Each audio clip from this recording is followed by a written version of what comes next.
Hi, friends. This is Kathy Lanzalanco from Inspire Careers, here with another episode of Job Seeker Spotlight, the video podcast series where I introduce active job seekers out to the marketplace to allow them to shine and to be able to showcase their skills and help to know if you can see them in your organization. I'm really excited today. My guest is Alec White. Hi, Alec. Hey, Kathy. Hey, it's good to have you here today. It's good to be here. Thanks for having me. Yeah, very glad. So, Alec, what we're going to do is we're going to start off like every conversation. And I'm going to ask you, tell me a little bit about yourself. Tell me what's going on with you, Alec. Tell me about school. Tell me about you.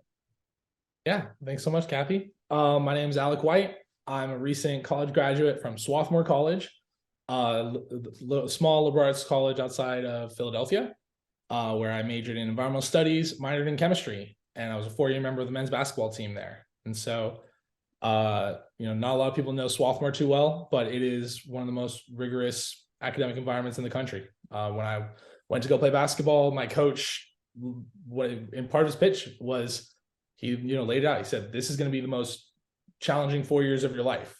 Academically, Swarthmore is unparalleled, and athletically, we don't cut any corners. And so, if that sounds like something you're interested in, then this is 100% place for you, but no judgment if it's not." And I absolutely love to hear that, and I haven't looked back. I absolutely adored my time at Swarthmore. I was a member of the top-ranked basketball team in the nation. The year COVID hit, we were undefeated. We were the last undefeated team in the country after San Diego State lost. And we were, gunning for the national championship. We made the national championship once, and my college career culminated with me being voted a captain by my teammates, which I was endlessly proud of. And so, besides that, when I'm not playing basketball or studying, I love sustainability in all forms. I love being out in nature, and I also have a huge passion for music. All right, lots to talk about. That's awesome. So, Alec, let's talk a little bit about sustainability, right? That's your major in the chemistry.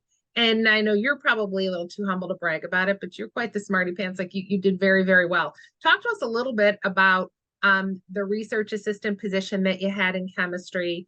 Not everybody had those opportunities. COVID was tough, but you did. You have some really great hands-on experience. Just briefly tell us about that. Yeah, no, I loved my analytical chemistry research position. I was working under Dr. Catherine Riley, who's now a good friend of mine as well. She's actually who I spoke to on my prospective student visit. And she got my dad's jaw on the floor by kind of laying out what the student athlete life is like at Swarthmore. People don't go out on Fridays, and we're doing work. And so, but my program, so the work I did with her was, she was in the process of retooling the chemistry curriculum across the department. She was working with the professor I took environmental chemistry under, Chris Graves, to put almost an environmental spin on the entire chemistry curriculum of the college. And so the work I was doing was analyzing soil samples along the nearby Crum Creek, which is a really important source of water for Swarthmore and the surrounding area. And I was analyzing heavy metal samples in the soil to determine if recent high-rise created in the area had put heavy metals and toxic metals into the Crum. And so she and I worked together to devise a method. We adapted an EPA and a few other journal methods to develop a sampling method. We digested and analyzed the samples, and then used flame atomic spectroscopy, FAAS. Don't ask me to say that, Alec. I couldn't say it. Good for you. Yeah, X-ray diffraction, powder X-ray diffraction, and various other techniques to analyze soil samples. And so basically the main outcome of it was we were developing a method that could be used in future courses, and then could be adapted for further research in it. And so basically we determined that there was an increase in heavy metals, but not a concerning amount. And so there was a notable increase from the areas that we tested, but the project correctly was within the rated values for the EPA, and I absolutely love my time. Alec, what is it about sustainability and clean energy and, going green? What is it about that that has attracted you to that? I mean, it's an up and coming field. There's no question about it. But from our conversation, it's not about trendiness for you. What really is it about? Why do you really want to do this work? Yeah, from a young age, I, a little soberingly have been exposed to a lot of serious environmental degradation. I experienced firsthand some of my family boats a lot. We spend a lot of time in the water. And so I've seen coral reefs bleached and sharks without their fins, and it's been really sobering. And so I know, sorry to bring, bring down the, harsh the mood, but I just kind of feel it's my duty to protect the natural world for, me, the rest of the world, and, my future kids. I grew up in Southern California. Every few months we were worried that we were gonna have to evacuate, where we did a couple times have our stuff in the car ready to go in case a fire was coming through. And so, and while that is super sobering and pessimistic, I really like to view it with a lot of optimism. And so, I switched over out of a sense of duty, and kind of almost secondarily just heard, like, it was very fortunate that it was a very emerging and trendy field. And I just find so much optimism and passion in working with other passionate people. And I love that it's, flourishing and taking off. And I really now want to kind of be part of that, blazing the trail of the right way to do this and to help guide this awesome new emerging field. So, Alec, what area are you going to be living in? Because I know you can work remotely and you'll be willing to travel, but what area of the country are you going to be searching for your job? Yeah, I'm looking to be based in New York City. And so Okay. I'm open to travel, I'm open to remote, but I very much would like to be based within the city. And that's really interesting from your standpoint. You walked us through how you really experienced some things very firsthand, right? Some traumatic stuff when you were a kid. I've never had to pack up my car because of a fire coming up the hill, right? So you've been through that, and it's really interesting as to how that kind of set you on this path. But I'll tell you what, coming out here to the East, Alec, well, you've been out here for school, but there's a whole other, energy in New York State and all kinds of other stuff happening. So it is a really exciting time and a good use for your skill set. And I know we talked because of your, this some of the perspective that you have too, and a very unique experience I want to talk about that might make you really good for consulting type of work too, right? For companies that do sustainability. Why don't you tell people watching and listening to us today, you have one really cool, unique experience, and I don't think anybody else is going to have. Tell us why you have it and how it's going to be applied in your next job. Yeah, Kathy. So the year COVID hit, I took a gap year from Swarthmore. I weighed all my options, and that was the best for me, and I was extremely glad I did. And so, in addition to while I was taking my time off academically, I was really grateful to be introduced to the Sandler Sales Mastery course. And so my dad is good friends with the person who runs it, Jeff Borowitz. And so I think it's Horowitz. We'll cut out Jeff's name altogether. Doesn't matter. Go ahead. And so I, of course, at first was, confused how it relates to, environmental sustainability chemistry. My dad's a career salesman, but I had, didn't exactly have an interest in that initially. But Jeff was so awesome in kind of explaining how permeating and far-reaching sales is. It's not just, a used car salesman selling a car in a lot. It's the entire concept of selling everything, ideas, yourself, selling concepts. It's, people kind of have a stereotype of salespeople almost, and it's, maybe obviously it's biased from the course, but it's truly about kind of, people have a problem, or they call it a pain, that they want solved or remedied.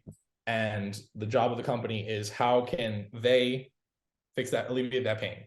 And so I just found it really interesting, the interdisciplinary nature of it, how I loved interacting with different people and collaborating with broad spectrums. And so I think, likewise, I am open to a career in sales, but in a consulting career, I think there's so many possibilities for utilizing it and,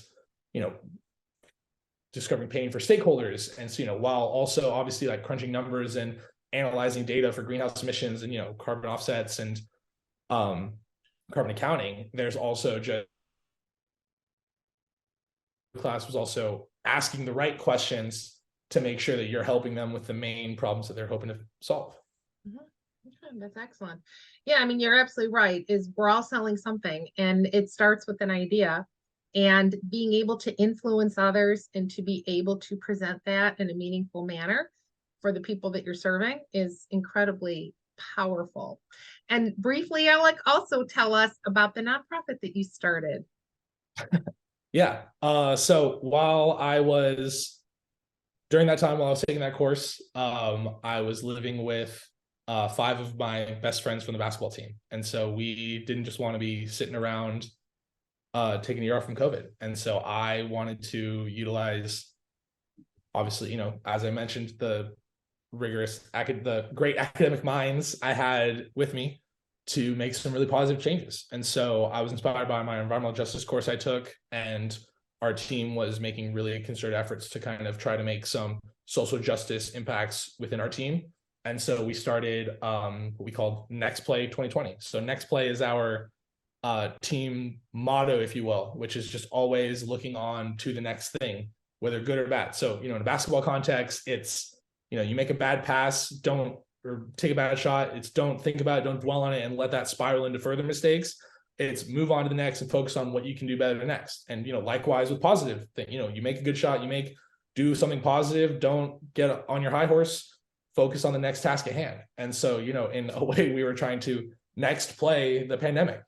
Obviously it was this crazy impactful time for all of us, but we wanted to see what we could do and move on to the next thing. So my friends and I started a tutoring business where we were raising money for a nonprofit that in the Philadelphia area called Serenity Solar, which I met through multiple of my sophomore classes. They're a really awesome organization they're putting in low cost solar infrastructure in a lot of really just totally lost the word.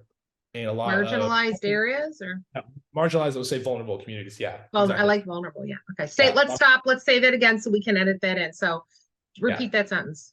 Yeah. And so they're doing a lot of really cool work putting low cost solar in vulnerable communities in northern Philadelphia. And so, I really enjoy tutoring and teaching, and I thought it would be a good use of my skills for a good cause. And so I did that for the entire academic year or the entire COVID gap year we did. And I was really proud of the work I was able to do. Well, that says a lot. I mean, for once, first of all, being able to start anything like that at your age is pretty incredible. Harnessing the energy of a bunch of young men is another thing, right? And then it's in the area that's so important to you. So, Alec, as we're kind of tying up our time together, what is the one message you want to get across? As you're talking to companies and as you're interviewing and as people are coming into your fabulous new profile on LinkedIn, what is the one thing that you really want people to know about you if they're going to consider to hire you for their organization, whether it's consulting or working right, in the business? What exactly do you want people to know? Yeah, I want people to know that I can get along with everyone and work in a very diverse group of people. I'm a very natural collaborator. I will do everything to the best of my abilities, and I come at it with a very intense, rigorous academic background and obviously very hardworking personal background. And so combine that with my passion for sustainability and the mission of a company that I believe in, I think I can make a lot of really impactful change. And we're going to leave it at that because I can't add anything to that. Alec, if somebody wants to get in touch with you, what's the best way? You can reach out to me on LinkedIn. My cell phone is tied to my profile. And my email is there as well. All right. But you're on LinkedIn because you're doing it, right? So that's where people can find you and they can learn more about what you had done at school, and they can learn more about Next Play, then learn more about your leadership capabilities as well. Absolutely. Perfect. All right. Thank you, Alec. I appreciate you sharing that information with us.